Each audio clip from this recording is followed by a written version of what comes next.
In a thunderous and unexpected twist that has sent shockwaves through South Africa's political corridors, the Sisulu Foundation has stepped into the national spotlight with a bold, defiant call: President Cyril Ramaphosa must resign. Their demand is not whispered or carefully worded, it is loud, direct, and stinging.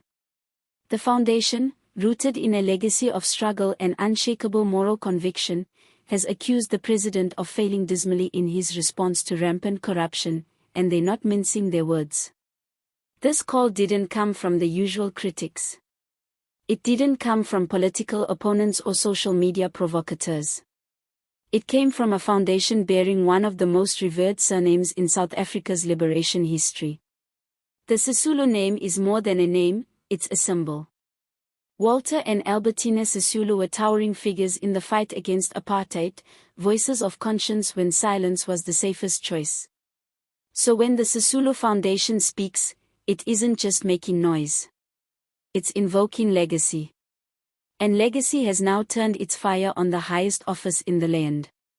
According to the foundation, Ramaphosa's leadership has failed to confront the deepening crisis of corruption that is eating away at the soul of the country. They argue that under his watch, the rot has not only persisted, it has evolved, metastasized, and become more audacious.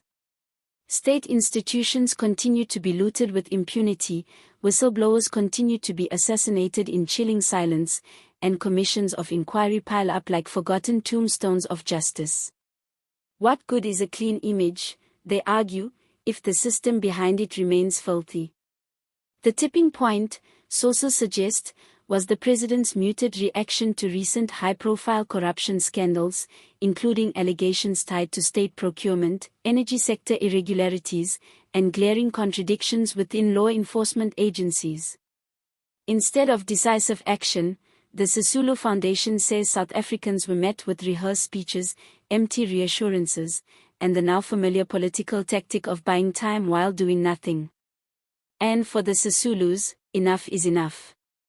The tone of the statement released by the foundation was blistering. In it, they accuse Ramaphosa of betraying the public trust and squandering the mandate given to him in 2018, when he was heralded as the man who would cleanse the ANC and rebuild the nation. Instead, the foundation claims, he has tiptoed around accountability, prioritized political survival over moral duty, and presided over what they call a government in decay. This is not just criticism. This is a full-blown indictment. And it's gaining traction. Simphiwe Makhanya, who's been covering the unfolding political tension, reported that the response to the Sisulu Foundation statement has been swift and polarizing. Some within the ruling party are livid, accusing the foundation of overreach and disrespecting the president's office. Others, quietly and cautiously, admit that the criticism reflects what many in the party have been too afraid to say aloud. Behind closed doors, ANC insiders are whispering about fractures that can no longer be patched with promises. Civil society groups, meanwhile, are rallying. The Sisulu Foundation's stance has sparked renewed debate about the role of legacy organizations in modern governance. For years, struggle-era institutions have maintained a careful distance from contemporary politics, choosing instead to serve as moral compasses in the background. But now, the compass is pointing straight at the union buildings, and it's flashing red. Public opinion is also beginning to shift. On talk radio, in townships, in WhatsApp groups, and across social media, South Africans are asking tough questions. If the Sisulus are speaking out, how bad must it be?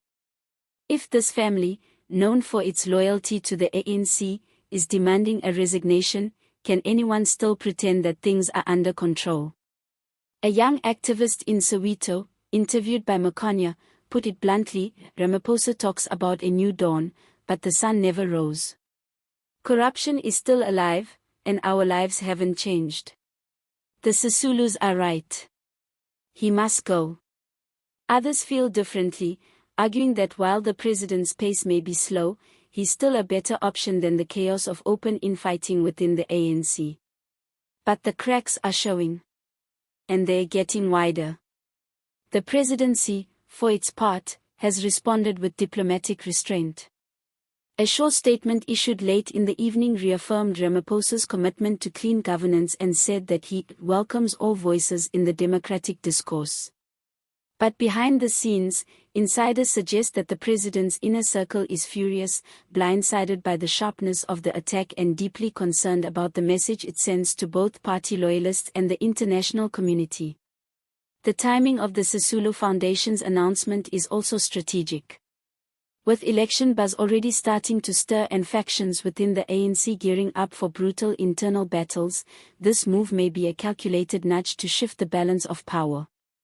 There are whispers that the foundation's statement could be part of a broader effort to ignite leadership change from within, or even outside, the ANC's highest ranks. Simphiwe Makhanya notes that whatever the motives, the message is now out in the open, and it cannot be unsaid.